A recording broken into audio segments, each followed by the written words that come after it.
Good morning, beautiful people from planet Earth, from, of, with, by. Here we are.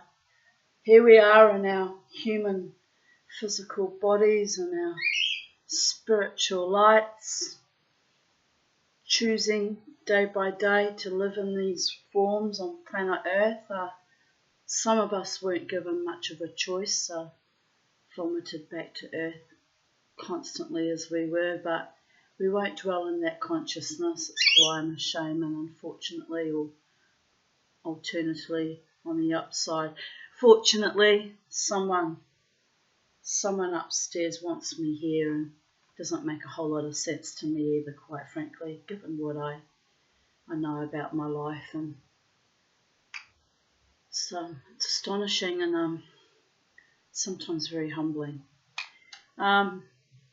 It's a beautiful day here on planet Earth. It's the 3rd of January 2025. The time is 10:38 a.m.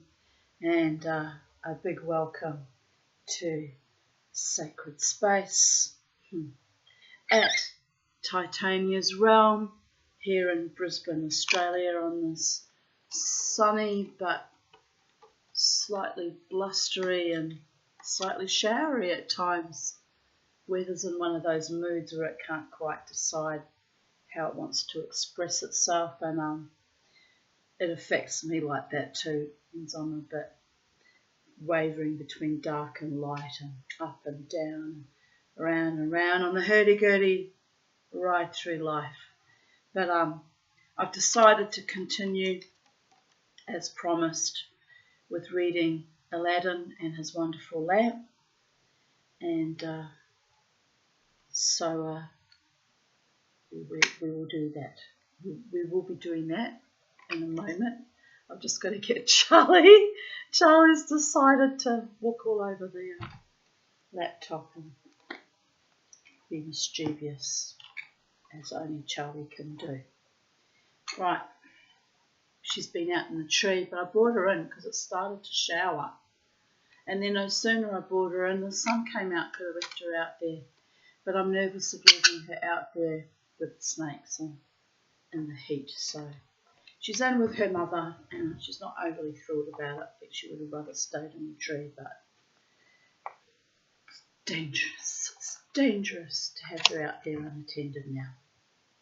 All right, let us begin. We're on page 338 of the Arabian Nights, and we had reached the point where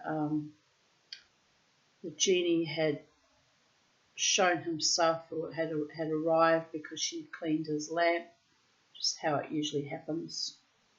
Clean something, and something that doesn't like being disturbed arises. Well, in the land of the genie anyway. And they say that fairyland, that when you go there, is very dirty and grotty and unkempt. I don't know if that's always true, because all the fairy stories I was told was of, everything being edible and beautiful aromatic flowers and sunshine and happiness. So I guess whoever writes these fairy stories, it depends on what level of fucking psychotic manic depression they're suffering from at any given moment in the space-time continuum. Am I right? It's all subjected to mood states and mood disorders. So there is that. Just so it's sort of strange vehicle as well. Quick purview. I'm hyper vigilant when I sit at this desk, because I look out through both windows and I can see everything coming and going, and I get distracted. So my psychiatrist says I don't have ADHD, but I'm starting to wonder if I do have shades of it actually. Developed at an older age, because it's hard for me to maintain focus now, and I used to be very hyper-focused indeed. But anyway, we're going to read this story, and I'm going to attempt to be focused for you. And apart from my little spiritual channelings that happen randomly, I know, or little segues when I get irked by something I read that perfectly mirrors what's going on in my own life, I will forge ahead. Just let me see. It's quite a lot. It's quite a long story, this one. I think I said yesterday it's about 4 videos long. 3 or 4 videos. Yes. Easily 4, but perhaps only 3. I've got to kind of guess, you know. Anyway. So, Aladdin's mother quaked and terror was sore upon her when she looked at that frightful form, and her tongue being tied, she could not return aught reply, never having been accustomed to espy similar semblances. Nay, she fell to the ground, oppressed by her affright. Fainted. I wish they would just say fainted. It'd be a much shorter story then. We could fit it into 2 videos. Oh, small spoiler. Anyway. But it's nice to have more lyrical, poetic ways of expressing things. Sometimes it's, as I say, creates new synapses in the brain. You have to think about what they're actually saying, what you're being told, and the nature of reality as you know it, which is, in our current modern society, very flubbery indeed. Who's that looking up the street? The little children. I think it's my neighbour. Didn't recognise him because he had a big, yes it is, big baseball cap on. Anyway, now her son was standing afar off. Just get an eraser because I had to mark that yesterday to know where we would be at. Always know where you're at any time in space-time continuum. When you don't know where you are, ask directions or use your fucking GPS, although they can be trickster spirits too. And it's pretty bad when you can't even trust a satellite, given how many are up there destroying our Earth, but breathe, Tanya. Always know where you are. Put the old, lick the old finger and feel which direction the wind's coming from and know what company you're keeping too. That's really good advice. Anyway, here we go. I need to go dancing tonight. I need to blow off some excess nervous energy that I've built up over all the paranormal activity that's been slamming me for the week of Christmas and New Year's. I need to have a good blowout, people. In fact, if I didn't have to bring my car in, I might even get drunk tonight, but can't do that because I bring my car. But anyway, we'll see. I may even stay home if I feel too wavery. Sometimes those are the nights when I need to just bloody well stay home and rest too. But anyway, it can go either way in psychedelic dreamers world, or the hood of Titania's realm.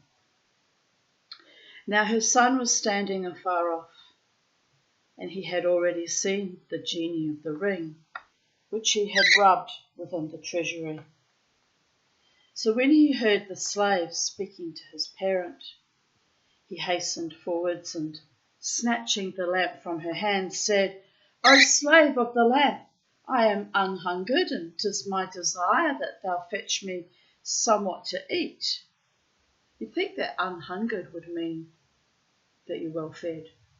It's odd. But anyway, they mean he's hungry. "And it is my desire that thou fetch me somewhat to eat, and let it be something toothsome beyond our means." That's reasonable. The genie, I mean, you have to take delight.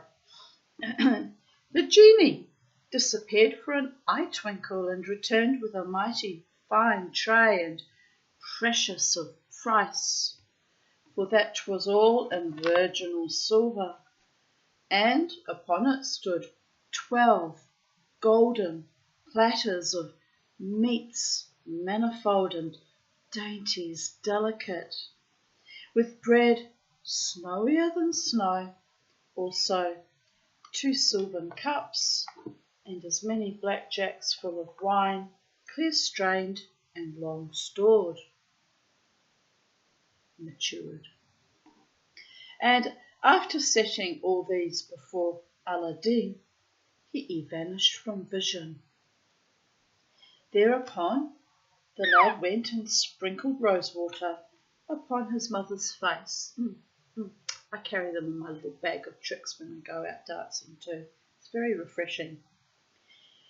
And caused her snuff up perfumes, pure and pungent. Carried some oils with me too. I had this thing happen. Here's one of my segues. Quite some years ago when I used to dance at the Live Wire Bar at the Treasury Casino. It's funny, people must have had me under observation for a lot longer than I realised and kind of knew what I even carried in my bag. It was odd because I didn't know this young woman. She came up to me and she was an unusual type. She was athletic and I'm not sure if she was gay, but she had a lot of kind of masculine energy to her. She was a nice woman, very nice woman, and kind of a bit, what we call in Australia bogan or working class, but no judgment there. I lived in working class suburbs and was raised by working class type people who were rough and ready, so not bothered by that. But anyway, she came up to me this particular evening. I was sitting down on my spot having a break from dancing, and she said to me, do you have any deodorant? I said, no. She said, I know you keep things with you though. Can I have some of your perfume or some of your oils? I was like, how do you know that? Didn't know from Adam. It was odd.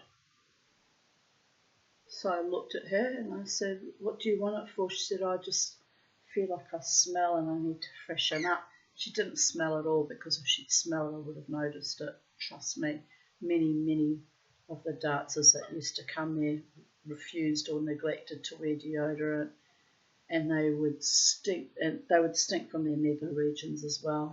And we're talking women on their period and women who'd freshly been, let me just put it delicately, doing the horizontal dance with some member of the male gender. They would literally smell putrid, come near me, and my former friend Karen and I we would literally start heaving. So this younger woman didn't smell bad at all. What do you want from me? What do you want of me? My energy, my time, my patience. I was on the brink of asking her that, but I decided that I could afford to be nice. I don't always have to be a prickly pear subber and, keeping everyone at arm's length. So I pulled out my makeup bag that I always carry with me, and I said, you've got a choice of ylang ylang, which I don't recommend because you'll attract a lot of men. It's an aphrodisiac, and the scent of it just sends them wild. And then we both giggled. We've got the choice of peppermint or lavender.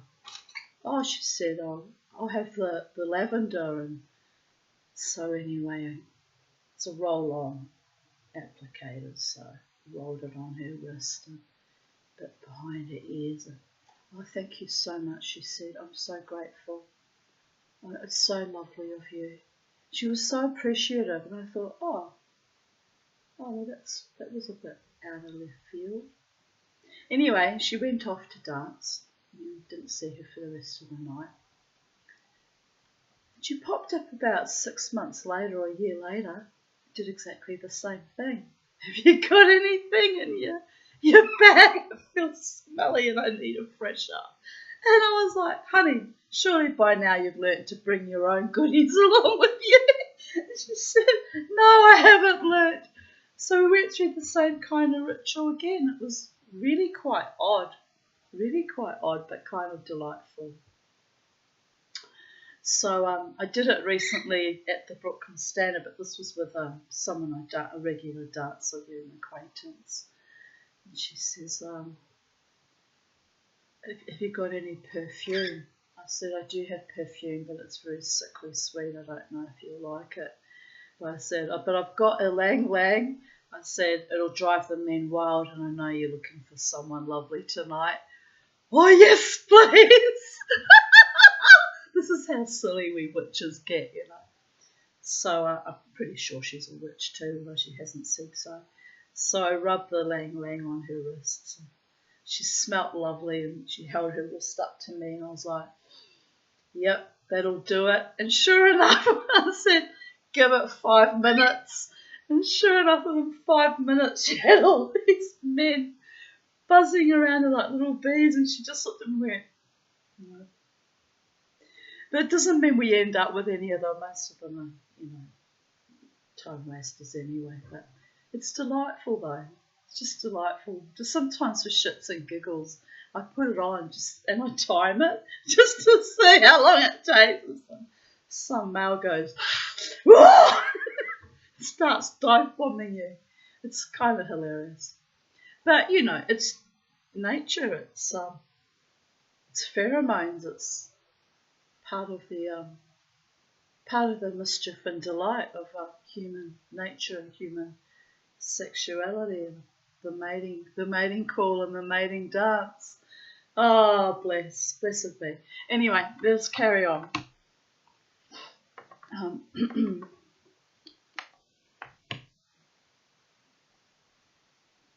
Don't think, women of Earth, sisters of Estrus, that you can all come up to me every Friday in the club and use all my oils. Buy your own. They're not overly expensive, and you blend them with almond oil, jojoba oil, whatever other kind of oil, you know, good quality oil you like, and you keep a little bottle and you put it on your skin. And, you know, I'm happy to help a girlfriend out if she finds herself needing some aromatic delight, but don't all come and freeload off me. Just get your own, baby girls. Be independent women. Be like Girl Scouts. Always be prepared. So, which reminds me, I need to put a hair elastic in my little bag of tricks, because my fans invariably break, and then I need to hold them together with a hair elastic to finish off the night. And one of my friends, Sonia MacGyvered me a few weeks back, or about a month or so, when my fan broke. She pulled out her headband and gave it to me. I went, oh, that's very kind. I said, it's highly unusual. She said, why? I said, I'm usually the one MacGyvering everyone else, fixing their broken shoes or little things that have gone wrong, little wardrobe malfunctions. And I said, it's so nice to have someone actually look after me for a change. It's delightful. Anyway, my beautiful people of Earth, let us continue. So Aladdin, the genie had provided Aladdin and his mother with this manifold of meats and dainties, and disappeared, and they were sprinkling rose water and snuffing up the beautiful perfumes. And he said to her when she revived, rise, O mother mine, and let us eat of these meats wherewith Almighty Allah hath eased our poverty. Oh, I do love it when my earth angels ease my poverty.